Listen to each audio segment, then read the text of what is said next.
بسم الله الرحمن الرحيم الحمد لله رب العالمين والصلاة والسلام على رسوله الكريم وعلى آله وصحبه ومن سار على نهجه إلى يوم الدين وسلم تسليما كثيرا أما بعد.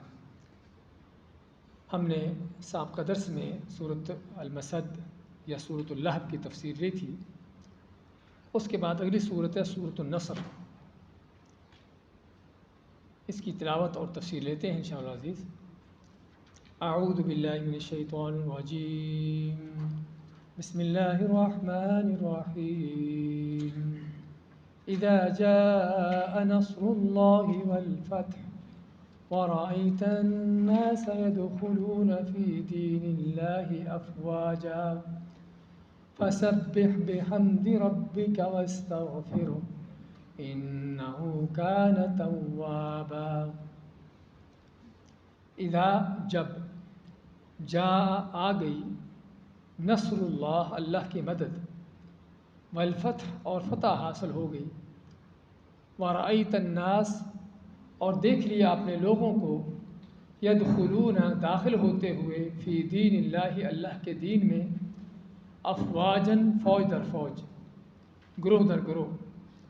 فسبح پس تسبیح بیان کرو پاکی بیان کرو بحمدی تعریف کے ساتھ ربک اپنے رب کی تعریفوں کے ساتھ اس کی پاکیزگی بیان کرو. واستغفرہ اور اس سے استغفار کرو بخشش مانگو.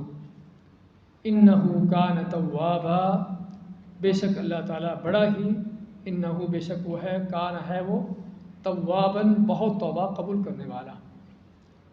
یہ سورۃ النصر ہے کہ جو قرآن کریم کی سب سے آخری صورت ہے.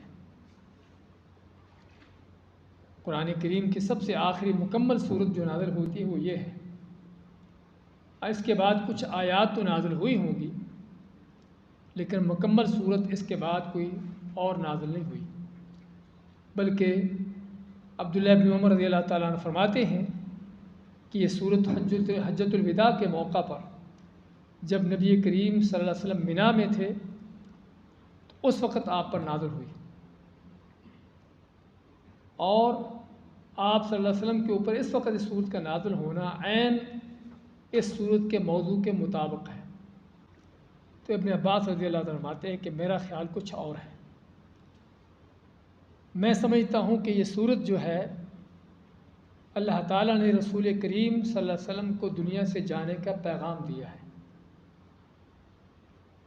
کہ آپ جس مقصد کے لیے دنیا میں آئے تھے وہ اب پورا ہو چکا.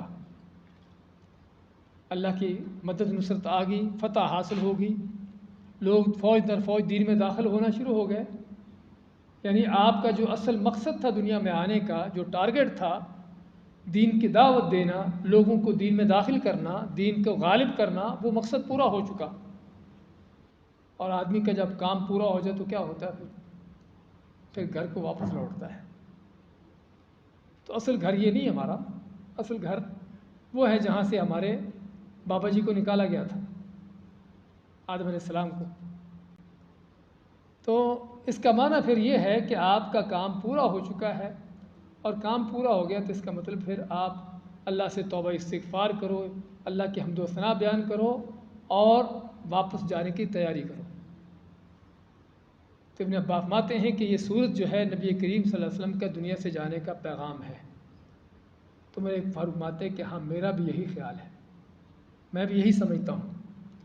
تو میرے فاروق نے صحابہ کو دکھانا بتانا تھا کہ ابن عباس اگرچہ نوعمر ہے چھوٹے ہیں لیکن ان کی عقل اور ان کی سوچ فکر اور فہم کیا ہے. تو صورت کا موضوع پھر کیا ہوا کہ اللہ تعالیٰ نے رسول کریم صلی اللہ علیہ وسلم کو زندگی کے آخری ایام میں یہ صورت نازل کر کے پیغام دیا ہے کہ آپ جس مقصد کے لیے دنیا میں آئے تھے وہ پورا ہو چکا اب واپسی کی تیاری کرو.